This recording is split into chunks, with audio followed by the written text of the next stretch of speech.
반갑습니다. 3월 7일 월요일 큐티 스케치 시간입니다. 오늘 본문은 누가복음 19장 28절로 40절까지 말씀입니다. 오늘 본문은 이렇게 시작합니다. 예수께서 이 말씀을 하시고 예루살렘을 향하여 앞서서 가시더라. 오늘 본문은 예수님께서 나귀 새끼를 타고 예루살렘에 입성하는 내용인데요. 오늘 예수님은 이 말씀을 하시고 어떤 말씀입니까?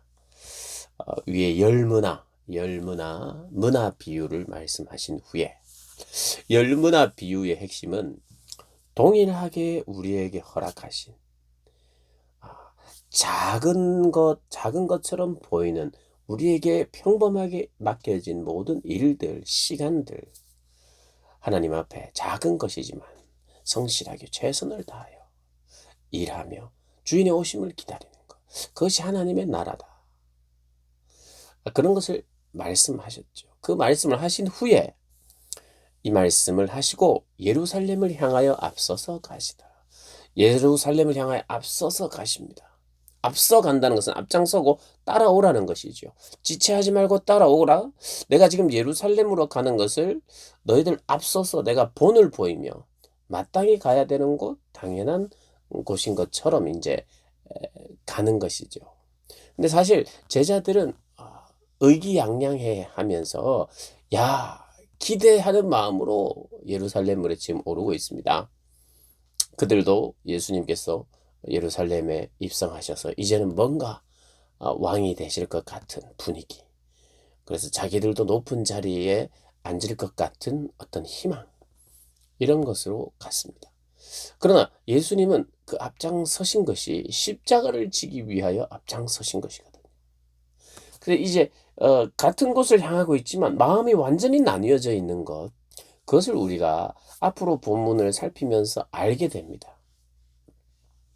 나뉘어지는 것 중에 하나가 오늘 본문, 예수님께서 나귀를 타십니다. 사실 나귀를 타셨다 할 때 이 나귀는요, 원래 스가랴 9장 9절, 스가랴 9장 말씀을 이렇게 보면 이제 왕으로 입성하실 분이 나귀 새끼를 타는 겸손의 왕으로 오신다는 그런 이제 내용의 본문입니다. 스가랴 9장 9절이.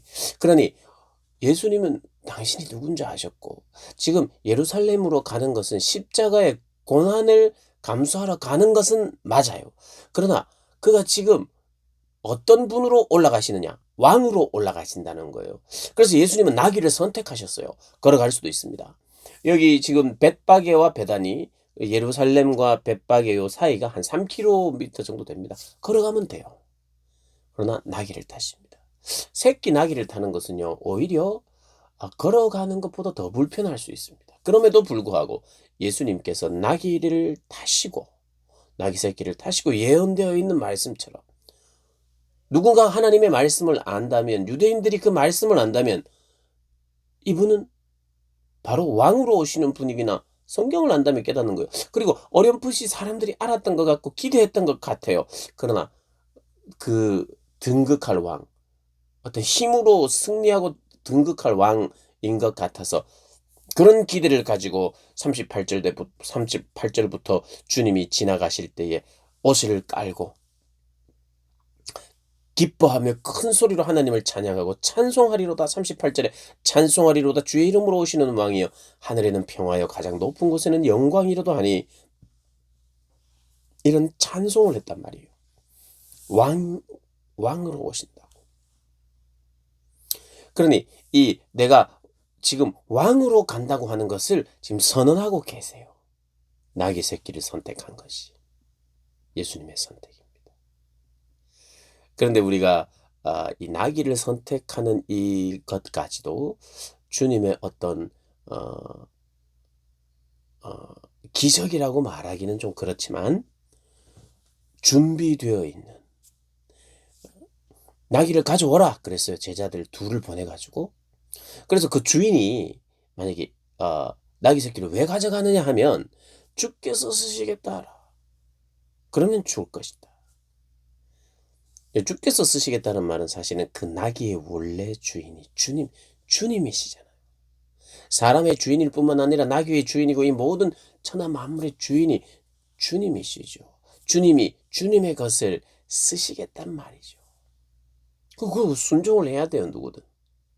그리고 뭔지는 모르지만 그 말 앞에 이 나귀 새끼의 임자들이, 주인들이 그걸 허락해 줍니다. 그리고 이렇게 가게 돼요. 그런데 지금 바리새인들이 이 지금 사람들이 막 난리가 났어요. 막 찬양하고 막 나귀 새끼 타고 가고 주변에 사람들이 뭐 옷을 깔고 진짜 왕인 것처럼 왕의 행차가 있을 때 그렇게 하는 거고 진짜 왕으로 입성해 달라고 찬양까지 하니까 당황했어요. 예루살렘의 동료가 걱정되었어요. 그리고 이들 중에는 친로마적인 성향을 가지고 있었던 사람도 있었을 거예요. 이게 큰 무리가 생길 것 같아서 지금 잠잠하게 하는 게 맞지 않느냐 막 책망하고 있습니다. 그런데 주님이 나귀를 선택했고 예루살렘에 올라가시는 그것이 왕으로 지금 올라가고 있는 거예요. 메시아로 올라가고 있는 거예요. 그러니 나는 이것을 잠잠하게 할 수 없다. 할 필요가 없다. 내가 만약에 잠잠하게 한다면 이 돌들이 그렇게 소리치리라. 그러니까 지금 예수님은 나는 예루살렘으로 고난받으러 가는 것도 맞다. 그러나 나는 메시아로 지금 가고 있다. 메시아의 선언입니다. 전체적인 그림은 그래요. 예수님과 제자들, 예수님과 군중들의 목적지는 같았습니다. 예루살렘을 향했어요. 그게 앞장서신 분은 예수님입니다. 그러나 그 예수님은 이들이 다른 선택을 하기 전에 앞장서신 분이 선택하는 거예요. 왕 내려와, 왕 나와, 이게 아니라 가서 당신의 왕됨을 이야기하면서 거기서 죽임을 당하는 거예요. 그러나 그분은 우리를 구원하시기 위하여 죽기 위하여 오신 왕이라는 거예요. 그러나 죽음으로 끝나는 왕이 아니라 죽음과 부활을 통해서 진짜 영광스러운 왕이 되신 분이라는 것을 말씀을 통해서 우리가 알게 되고 깨닫게 됩니다. 여러분, 우리 기억해야 돼요. 겸손하다는 것은 내가 누군지 감추는 게 아니에요. 왕이 겸손하다 그래서 저는 왕 아니에요. 왕할 자격도 없어요. 이렇게 말하는 것이 겸손한 게 아닙니다. 왕은 왕이에요. 통치하실 분은 통치하셔야 되는 거예요. 명령하셔야 되는 분은 명령하셔야 돼요. 겸손하다고 해서 명령 안 하시는 분이 아니에요. 그분은 통치하시는 분이고 왕이시고, 그러나 지금 그 왕이 우리를 섬기기 위하여, 명령권자가 우리를 섬기기 위하여 죽으로 올라가고 계십니다. 그 주님을 묵상하고 그 주님께 감사하고 그 주님의 삶의 방식을 따라 우리도 이 땅의 많은 이들을 섬기고 사랑하고 죄인을 구원하러 오신 인자가 오신 이유는, 예수님이 오신 이유는 잃어버린 자를 구원하기 위하여 오셨다. 그 구원하기 위하여 오셔서 낮아지셨다. 우리 이 말씀 기억하면서 주님의 길을 따라가는 복된 여러분들이 되시기를 주님의 이름으로 축복합니다.